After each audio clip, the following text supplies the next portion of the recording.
Bonjour tout le monde, j'espère que vous allez bien. Je suis ravie de vous retrouver aujourd'hui pour un petit Get Ready With Me. Je me suis assise devant ma caméra, je vais aller travailler juste après et je vais me préparer avec vous en utilisant des produits dont on n'a pas encore trop parlé. Je vais utiliser le nouveau, non pas nouveau pour nous, nouveau pour d'autres pays, mais pour nous ça fait longtemps qu'il est sorti. Le fond de teint Matte Velvet Skin en version poudre de chez Makeup Forever. Je vais vous montrer en action cette chose-là de chez Zoeva. Il faut absolument que vous le voyez sur la peau, que vous puissiez avoir un petit aperçu de ce qui se passe quand on applique cette chose sur la peau. C'est vraiment très joli. Et puis on va parler d'autres produits que j'ai pas forcément encore utilisés à la caméra avec vous. Donc je vais zoomer un petit peu et je passe tout de suite à l'application de ces produits. Je vais commencer par mon teint aujourd'hui et pour ça, donc comme je vous disais, je vais utiliser le Matte Velvet Skin de chez Makeup Forever mais en version poudre cette fois-ci. Donc en fait ce produit est sorti depuis longtemps en France. Il est sorti en même temps que le Matte Velvet Skin mais en version liquide, mais aux États-Unis et au Canada, apparemment il vient tout juste de sortir. Du coup on le voit pas mal passer sur les vidéos YouTube et je vous avoue que j'avais jamais testé et que quand même ça a piqué ma curiosité. Pourquoi? Parce que je l'aime tant celui-là. Celui-là c'est mon numéro 1. Il n'y a aucun fond de teint qui arrive à le détrôner depuis des mois et des mois et des mois. Du coup voilà, le fait de le voir passer sur YouTube, sur les réseaux sociaux, etc. Je me suis dit quand même Gabi, il faut que tu testes cette chose-là. J'ai pris la teinte Y245. Qu'est-ce que promet ce fond de teint? Exactement comme la version liquide. Un fond de teint longue tenue qui va flouter les imperfections et qui a une technologie en fait qui fait que le fond de teint suit les mouvements un petit peu de la peau. Il a une texture un petit peu élastique, j'ai envie de dire. Ce qui fait que le fond de teint va vraiment rester en place, ne va pas se séparer de la peau, ne va pas faire d'effet de matière, etc. On a un fini mat velouté, sans effet masque, sans effet plâtre, avec un rendu naturel et une couvrance moyenne à forte. Voilà, donc c'est parti. Donc je vais commencer l'application, je vais vous en parler un petit peu. Donc en fait on a une éponge à l'intérieur, d'un côté pour une couvrance forte et d'un côté pour une couvrance plus légère. Moi je vais utiliser la version couvrance plus légère, la version blanche. Donc ça fait quand même 2 jours que je teste ce fond de teint et j'ai des choses à vous dire. Déjà la teinte Y245 qui paraît quand même assez jaune dans le boîtier. Une fois que je l'applique sur ma peau, je trouve que c'est quand même plus neutre que ce que c'est dans le boîtier. Voilà, si vous avez la même teinte que moi, je tiens à vous prévenir. Ensuite, ce que je peux vous dire aussi, c'est que là, aujourd'hui, j'ai appliqué ma base Original Skin de chez Origins. Hier, je l'ai testé avec la base Tarte et ça s'est pas du tout bien passé à l'application. Ça a marqué mes pores comme si le fond de teint se coinçait sur cette base, accroché sur cette base et marquait tous les endroits en fait où j'avais appliqué cette base. Donc j'en suis restée à ma Original Skin et ça se passe très bien quand je fais ça. Et donc pour l'application, eh bien écoutez, il est super facile à appliquer avec ces éponges, il se travaille très facilement. Ils se font bien à la peau. Effectivement, pour un fond de teint poudre, on a une jolie couvrance. Cependant, un petit défaut que j'ai remarqué tout de suite le premier jour où j'ai appliqué ce fond de teint, sur moi, il marque quand même un petit peu mes pores ici, ce que ne fait pas du tout la version liquide. J'ai oublié d'appliquer mon anti-cerne. Normalement, j'applique mon anti-cerne avant pour que ça se fonde mieux. Et là, voilà, de vous papoter tout ça, je ne fais pas attention à ce que je fais. Donc, je vous disais, voilà, moi, il marque un petit peu mes pores, ce que ne fait pas la version liquide. Mis à part ça, mis à part ce petit souci de pores, je ne rencontre aucun autre problème à l'application. Il a vraiment un fini mat mais qui n'est pas plombant, mais quand même on est sur un fini mat. Si vous recherchez de la lumière en ce moment, c'est peut-être pas le fond de teint que je vous recommande. La version liquide est peut-être un poil plus lumineuse justement parce que c'est liquide. Là c'est quand même beaucoup plus mat. Voilà, mis à part ça, mis à part ces pores qui sont quand même un petit peu marqués. Alors, quand je dis marqués en fait, c'est juste que ça ne me les lisse pas comme la version liquide. C'est ça que je veux dire, ça n'amplifie pas mes pores. Mais voilà, ça ne me les lisse pas spécialement, donc je les vois quand même un peu plus qu'avec la version liquide. Vous aurez compris, il faut que j'arrête de répéter les choses 150 fois. Sachez que j'ai également testé le côté noir de l'éponge qui permet une application qui apporte plus de couvrance. Je préfère le côté blanc, pourquoi? Parce que je trouve que c'est plus naturel et qu'il y a moins d'effet de matière quand j'utilise le côté blanc. Maintenant au niveau du rendu sur la peau, effectivement le rendu est assez naturel. Il n'y a rien à dire par rapport à ça. Maintenant, je le trouve quand même un petit peu plus voyant sur la peau que la version liquide. Il y a une ou deux zones où je vais avoir un tout petit peu plus d'effet de matière qu'avec la version liquide. En général, c'est autour de la bouche que ça se passe comme d'habitude. Donc j'ai remarqué que j'en ai un petit peu au-dessus de la lèvre supérieure et que j'en ai un petit peu des fois ici dans le creux là du menton. Après, c'est très léger, comme d'habitude, je vous donne tous les détails. Ça veut pas dire qu'il se voit, ça veut pas dire qu'il est pas joli sur la peau. Voilà, je me suis dit que ça serait bien de vous le comparer à ce fond de teint dont je vous parle depuis des mois et des mois pour que vous vous fassiez une idée un petit peu de ce que ça donne. Mis à part ça, oui, il est imperceptible. Après, sur le reste du visage, on le voit absolument pas et il n'y a pas d'effet de matière. Ils se font très très bien à la peau et sachez que je suis vraiment pas fan des fonds de teint poudre. J'ai jamais trop aimé les fonds de teint poudre et celui-ci, c'est vrai qu'il se comporte quand même plutôt bien sur la peau. Je vais appliquer mon anti-cerne. Évidemment, le Shape Tape de chez Tarte. J'espère que ça va pas faire d'effet de matière par-dessus le fond de teint. Non, ça se fond très bien. Bon, ça va, je me voilà rassurée. Je vous avoue, j'étais un petit peu inquiète, sachant qu'après, je vais travailler jusqu'à 19h ce soir. Je reviendrai vous faire un point, évidemment, hein, pour vous montrer comment est-ce qu'a évolué ce fond de teint. Ah, ça va mieux avec de l'anti-cerne. J'ai tout de suite moins l'air d'être un zombie. Si vous vous ennuyez pendant que j'applique mon anti-cerne, bah écoutez, profitez-en pour liker la vidéo. Hein, voilà, ça vous occupera quelques secondes. Appuyez sur ce petit pouce bleu en l'air, s'il vous plaît, ça fait toujours plaisir. Et pensez à vous abonner aussi, évidemment, pour ne rien manquer de la suite des aventures YouTube, de tous ces tests de nouveautés de produits. Si vous aimez le make-up, vous êtes bien tombés, les amis. Parce que moi aussi, et vous aussi. Rapidement, pour réchauffer mon teint, je vais utiliser un bronzer de chez Milani. J'ai pas forcément de nouveaux bronzers à vous présenter. J'avais envie d'un bronzer qui apporte un petit peu un côté doré. Et pour ça, la teinte Dolce des Baked Bronzer de chez Milani est juste parfaite. Ce bronzer Milani, il est vraiment trop beau. J'adore. Si vous recherchez un bronzer avec un rendu très naturel, un tout petit peu lumineux, mais sans paillettes ni quoi que ce soit, qui va vraiment apporter un halo, comme je vous dis, un petit peu doré à la peau, je vous le recommande. Déjà, le prix, c'est pas exorbitant. C'est pas du petit prix, mais c'est pas non plus un bronzer Dior, quoi. Et le rendu est super beau, super naturel, très fondu.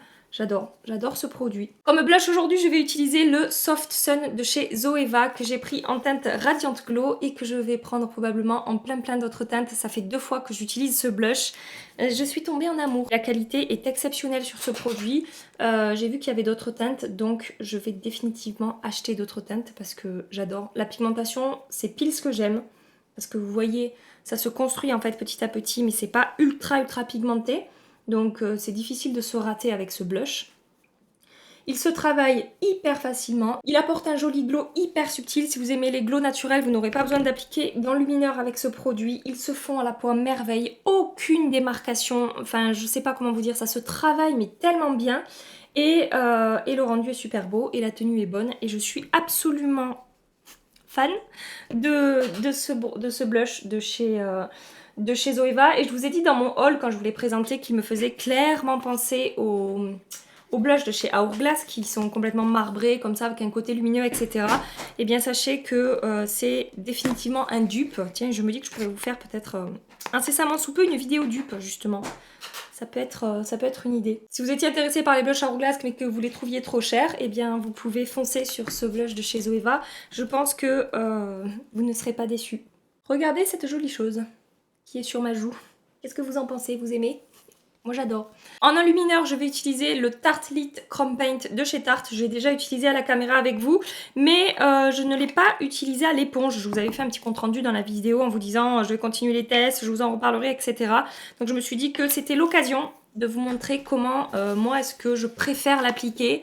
Je vous avais dit que c'était à l'éponge, je vais donc vous le montrer en direct. J'ai tout simplement effleurer le produit avec mon éponge, ce qui donne ça, donc allez-y vraiment mollo. Et ce que je fais, c'est que en fait, je le travaille un petit peu avant sur ma main. Et ensuite, je viens le déposer sur le haut de ma joue. Voilà, c'est comme ça que je préfère l'appliquer. C'est franchement pas évident, je trouve, à appliquer. Il est un petit peu dur à maîtriser, ce produit.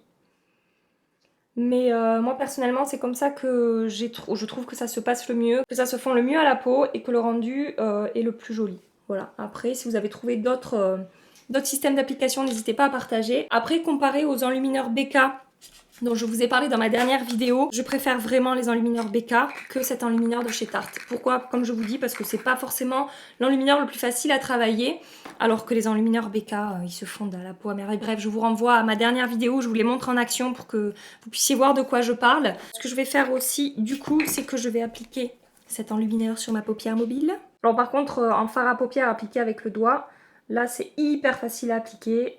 Ça apporte de la lumière, ça se fond bien à la paupière. J'adore le résultat.